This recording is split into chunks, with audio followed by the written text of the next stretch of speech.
যে গ্রহণ করে, এরপরে যে সাক্ষী থাকে, এরপরে যে লেখে, এই চার শ্রেণীর লোক সকলেই সমান এবং এদের ওপর আল্লাহ রাসূলের কাছে লানত, এরা লানত প্রাপ্ত। আল্লাহ রাসূল যাদেরকে লানত করে তারা কি আল্লাহ রাসূলের সুপারিশ পাবে? এই যে আশা করা যায়?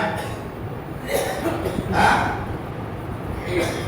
এখন বলে তার জমি বন্ধকি নেন, সৌন্দর্য অনেকে আসে সাক্ষী দেন, মনে করে গর্বিত মনে করে যে অমুকের জমি বন্ধকে আমি সাক্ষী। কি গর্বিত রে, সর্বনাশ! আপনিও সমান অপরাধী। সে তো নিল, আপনিও সমান অপরাধী। এজন্য এই আমাদের সমাজে রন্ধ্রে রন্ধ্রে সুদ বিস্তার লাভ করেছে। এটা থেকে বেরিয়ে আসা দরকার। এবং এটা যে হারাম, এটা আজকে আমাদের সামনে এটা হারামই মনে হয় না। এজন্য বিশ্বনবী সাল্লাল্লাহু আলাইহি ওয়াসাল্লাম বলেছেন, যদি কোনো ব্যক্তি সুদ খায়, ওই ব্যক্তি যদি কোনো ব্যক্তি 1 টাকার সুদ খায়, সে যেন 36 বার জিনা বেবিচার মতো জঘন্য অপরাধ করলো। 1 দিরহাম সুদ খাওয়া মানে 36 বার জিনা করা, জঘন্য অপরাধ।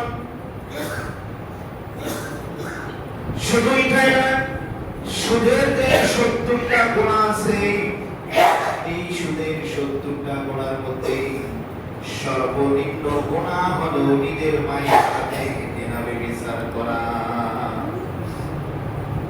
আজকে যদি আমাদের সমাজের মধ্যে কোন ব্যক্তি তার মায়ের সাথে জিনা ব্যভিচার করে, আমরা কিন্তু তাকে সমাজ থেকে বের করে দেব যে না, এর সবচেয়ে জঘন্য অপরাধ নিজের মায়ের সাথে, জন্মদাতা মায়ের সাথে জিনা ব্যভিচার করেছে। অতএব সমাজের মধ্যে একে রাখা যাবে না। এর যে জঘন্য ব্যক্তি আর আমাদের সমাজের মধ্যে নাই, অতএব একে সমাজ থেকে বের করে দাও, একে আমাদের মহল্লা থেকে বের করে দাও। অথচ আমাদের সমাজে অনেক ব্যক্তি আছে সুদের ব্যবসা করে, এরা তো নিজেদের মায়ের সঙ্গে তারা জিনা ব্যভিচার করেছে। এটা হচ্ছে সুদের 70টা যে গুনাহ আছে, এর মধ্যে সর্বনিম্ন এটা গুনাহ নিজের মায়ের সাথে জিনা করা।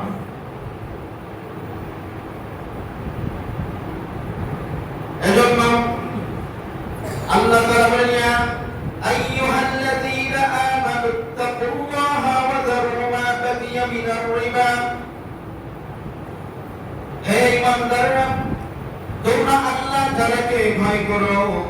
ওয়া যারু মা বাকিয়া মিনার রিবা, তোমাদের মধ্যে যারা এখন সুদের মধ্যে লিপ্ত আছে, যাদের বকেয়া আছে, যারা বকেয়া আছে, সুদের মধ্যে যারা লেনদেনের মধ্যে আছো, তোমাদের যে বকেয়া আছে এগুলো তোমরা ছেড়ে দাও। ইন কুনতুম মুমিনিন, যদি তোমরা মুমিন হয়ে থাকো তাহলে তোমরা আজকে থেকে তোমরা সুদের লেনদেন ছেড়ে দাও।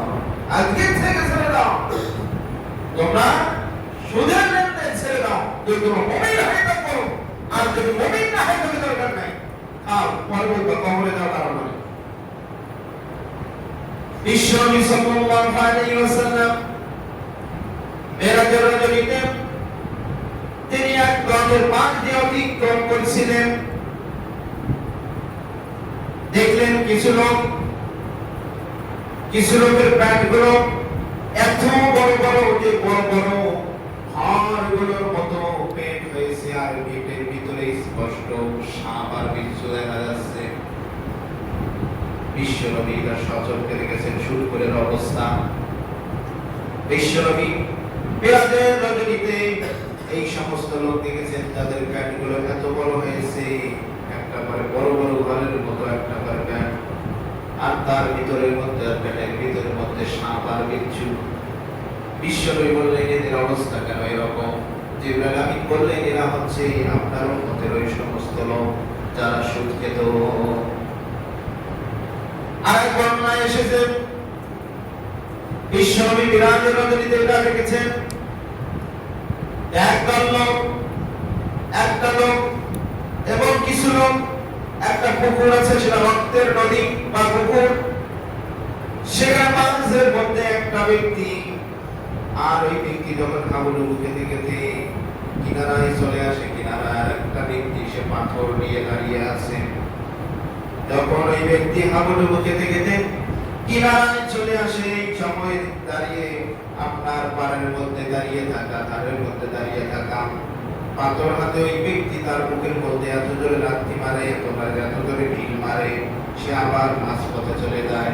আবার যখন কোনো রকমের ধারের কাছে চলে আসে, আবার তার মুখের মধ্যে পাথর নিক্ষেপ করে আবার দূরে চলে যায়।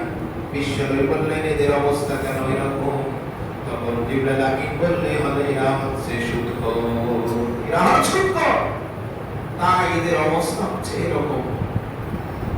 এরপরে যারা সুদ না ছাড়বে, সুদ খাওয়া মানে হচ্ছে আল্লাহ এবং আল্লাহর রাসূলের সাথে যুদ্ধ ঘোষণা করা। আল্লাহ তাআলা বলে যারা সুদ না ছাড়বে এরা যেন আল্লাহ এবং আল্লাহর রাসূলের সঙ্গে যুদ্ধে অবতীর্ণ। এরা যেন আল্লাহ এবং আল্লাহর রাসূলের সাথে যুদ্ধ করে। বলেন তো আল্লাহ এবং আল্লাহর রাসূলের সাথে কেউ কি যুদ্ধ করতে পারে? হ্যাঁ, কেউ পারে? এরা কি কোনো মুমিন মুসলমানের কাজ হতে পারে? না, হতে পারে না। তাই সুদ ছাড়তে হবে। আপনি যদি আল্লাহ এবং আল্লাহর রাসূলের সাথে যুদ্ধ অবতীর্ণ হতে চান, তাহলে আপনাকে সুদ ছাড়তে হবে। সুদের প্রান্তিক ক্ষতিগুলোর মধ্যে একটা প্রান্তিক ক্ষতি হলো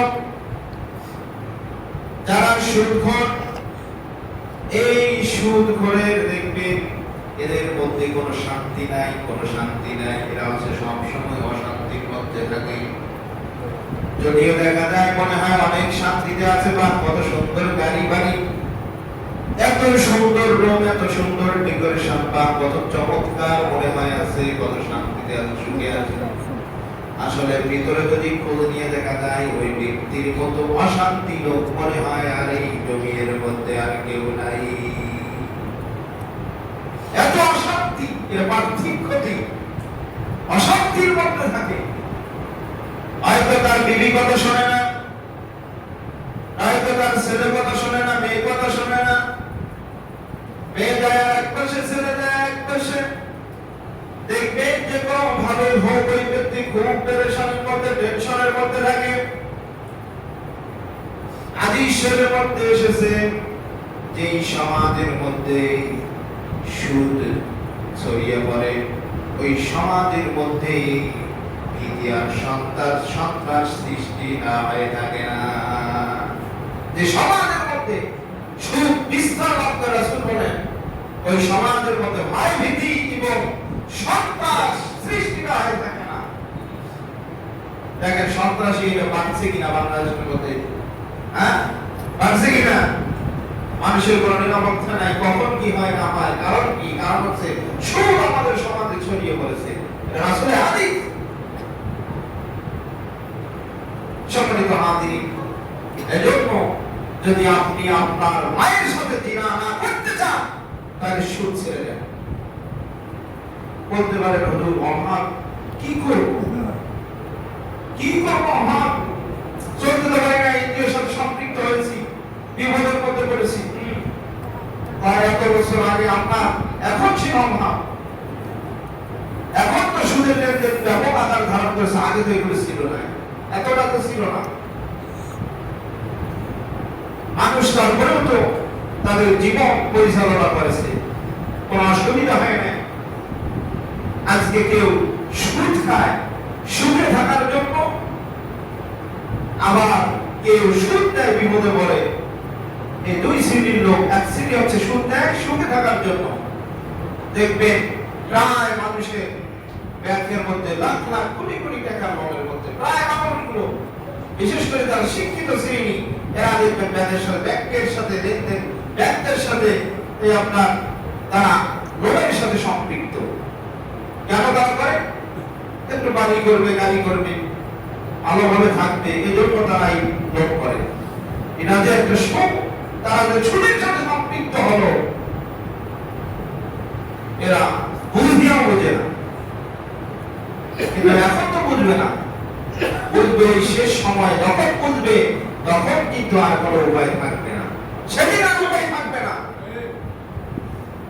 সেদিন আর কোনো উপায় থাকবে না। সেটা আফসোস করে লাভও হবে না, সেদিন আফসোসের আর জায়গাও থাকবে না, সব শেষ হয়ে যাবে।